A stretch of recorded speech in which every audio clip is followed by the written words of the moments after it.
Hi, this is Donna with the Waldorf Connection, and welcome back to video number 3 in the Magic of Waldorf series. So on video 2, we talked about music and movement, and your assignment was to come up with a song that you can sing with your child. And I hope you had a chance to figure out something.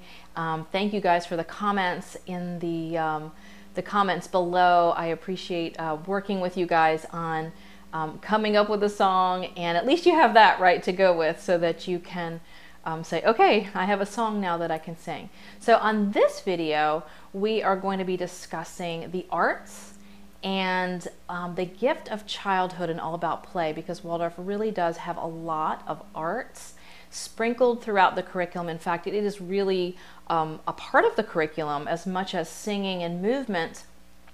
Arts are a huge part, and it's probably what attracted you to Waldorf in the beginning. At least one of the things, I know it was for me, when I saw those amazing paintings and the drawings and the chalkboard drawings. The art is just so amazing, and I remember clearly when I was getting ready to get started, and I thought, how am I ever going to replicate this? I'm not an artist, and I really had no art background, and I didn't know where to begin. But it's really not as hard as it looks, because again, it's about having the steps and breaking things down step by step. And once you know what those steps are, then it's pretty simple. So what I did was I spent a weekend after watching some instructional DVDs on how to draw with the Waldorf technique.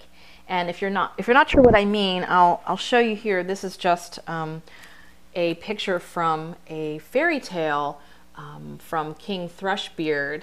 And so the Waldorf art and the Waldorf pictures have a distinct way. It's with lots of colors.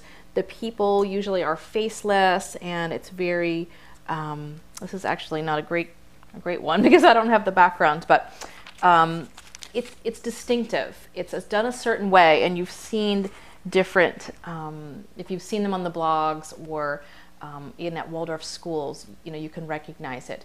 So once I understood the few techniques that I needed in order to create the pictures, like this is how you draw a person, this is how you draw the landscape, and this is how you draw a tree, and this is how you shade and how you mix the colors. Once you learn all those things, then it's easy, because you say, okay, now I just start with this, and then I move on to this, and then I move on to this. It's all in simple steps. If you have the beeswax modeling pieces and you know how to work with that beeswax and soften it until you can mold it into the correct shape for your main lesson, then it becomes just, okay, this is how we do it, versus I just really don't know what to do. So it's all about learning. It's all about having the knowledge, getting the training, learning through whatever means that you can find to understand how these concepts work. It's not some big mystery and you have to just try to figure it out. It's not hard once you understand the kind of behind the scenes. So don't be intimidated by it. It may look very overwhelming at first, and it can be when you're first coming to it. But if you just say, okay, somewhere there's a training, I have trainings, there are trainings on how to do it. And so if you can just go through the steps, practice, and then be able to say, all right, now I'm good enough to where I can bring that to my child. I don't have to be an expert or a master painter with the wet on wet. I can just paint a little bit better than my 6-year-old or my 8-year-old. Okay, so the other thing I want to talk about in this video is the gift of childhood and play, because the statistics are staggering when you start Googling this and really start looking at how much play has been reduced from our children's lives. And this goes back maybe 20 years, and every year it just seems to get more and more prevalent due to so many factors. It's not just longer hours for those who are in school, homework, scheduled sports, maybe they're on sports teams or gymnastics teams where they're traveling or they have practices every day. Very more the sports and the activities seem to be more intense than when I was, that age, or when I was a young child. We didn't really have all of that. I took dance class, once a week for an hour, and that was about it. Or I played in school, but not until middle school, where I was playing sports. Now it seems like if your child's not playing t-ball by the time they're 3 or 4, they've missed the boat, right? We have this attitude that we have to start early and get them ready so that they won't be behind, or so their classmates won't be better than them, or whatever it is. I don't know where this is stemming from. And I think it's the same as with the academics, where we've tried to, well, if we teach them to read at 3, they'll be better than those who learn at 5. They'll be ahead 2 years. And it doesn't work like that. All we're doing is burning out our children. We are taking away the free time that they have, or they had, to just play, just be outdoors in nature and connect with nature, climb a tree, build a fort, play in the mud or a puddle, and have this time where it's really, truly free play.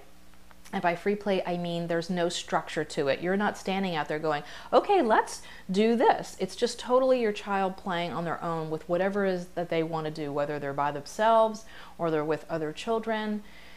It's totally using their creativity and imagination, and we're really losing that. The children are really losing that.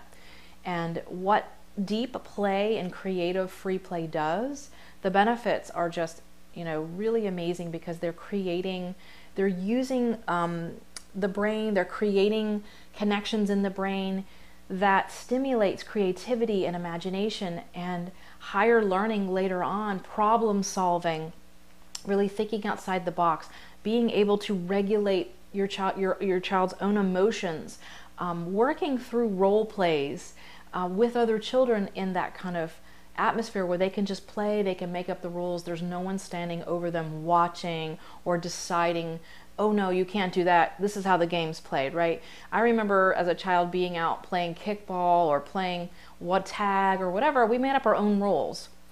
And if we wanted to make up something weird or bizarre, that was up to us. And we were our own judges. We didn't have an umpire or someone to step in and say it has to be a certain way. So what I love about Waldorf is that it brings the opportunity for this free play at whatever age. Whether you have a 5-year-old or you have a 10-year-old, who's actually, in the grades, there is time for play. There is time for going outdoors and connecting through festivals, through bringing a nature table in, connecting with nature. We want to raise children that are environmentally conscious, who love being outdoors, who love animals and nature, and who care about our planet. And the only way to do that is to get them back out there and doing it, and just spending most of the time outdoors. I'm sure you've heard of the new forest school trend, where most of the school is done all day outdoors. I tried to bring our homeschool out as much as I could, because I figured, why should we sit inside? We would go outside and paint, or do circle time, or take walks. You can do lessons outside. You don't have to do them in the house. But what I'm saying is, let's try to get the outdoors, get their child outdoors, and increase the time that they're playing. In fact, the younger the child, the more that they need to be playing. If you have a child that's under 6 years old, their job is just to play. There really is no other thing they need to be doing all day, for the most part, other than just playing. That should be the majority of their day. And even into 1st and 2nd into 3rd grade, most of their day is still going to be playing. School does not go on for 8 hours, at least not my homeschool. A homeschool could take a very small part of the day, and the rest of it should be free play. If you're driving in the car here and there and doing errands all day, that's not allowing your child to have that free, unstructured time where they can just be and just do whatever they want with open-ended toys or sticks, stones, acorns, whatever you can find. Or they're building and they're learning how things move and work and fit together. So your assignment on this video is to think of one way that you can help foster creativity and imagination, and give something to your child, whether it's fixing up a place in the yard, that they can be their own little garden, bringing in a new open-ended toy, or even finding something, going on a nature hunt and finding some stones or shells or something you can bring in that will help stimulate this free play, this creativity, and give them something to really focus on in deep play. Okay, I'd love to hear your comments below, and I'll catch you on the next video. Bye-bye.